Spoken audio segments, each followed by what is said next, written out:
حضرت آدم علیہ السلام کا قصہ۔ حضرت آدم علیہ السلام اللہ تعالیٰ کے پہلے نبی اور انسان تھے۔ اللہ تعالیٰ نے انہیں مٹی سے پیدا فرمایا اور اپنی روح پھونکی، پھر فرشتوں کو حکم دیا کہ حضرت آدم علیہ السلام کو سجدہ کرے، تو سب فرشتوں نے سجدہ کیا سوائے ابلیس شیطان کے۔ وہ جنات میں سے تھا اور تکبر کی وجہ سے انکار کر بیٹھا۔ اس نے کہا، میں اس سے بہتر ہوں، تو نے مجھے آگ سے پیدا کیا اور اسے مٹی سے۔ اللہ تعالیٰ نے ابلیس کو اپنی بارگاہ سے نکال دیا اور وہ شیطان کہلایا۔ اس نے وعدہ کیا کہ وہ آدم اور ان کی اولاد کو بہکائے گا۔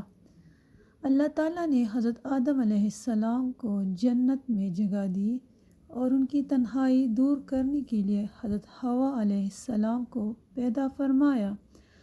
دونوں جنت میں آرام سے رہنے لگے، لیکن اللہ نے ایک درخت کا پھل کھانے سے منع فرمایا۔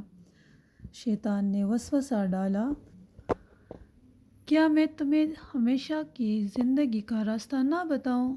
حضرت آدم اور حوا اس کے دھوکے میں آ کر اس درخت کا پھل کھا بیٹھے۔ نتیجہ یہ نکلا کہ ان کی معصومیت جاتی رہی اور وہ جنتی لباس ان سے اتر گیا۔ وہ شرمندہ ہو کر توبہ کرنے لگے۔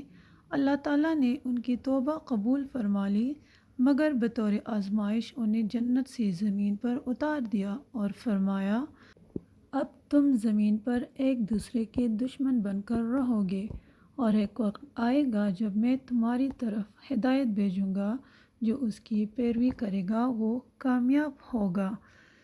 حضرت آدم علیہ السلام زمین پر پہلے انسان اور پہلے نبی بنے۔ ان کی اولاد سے انسانوں کا سلسلہ شروع ہوا۔ سبق: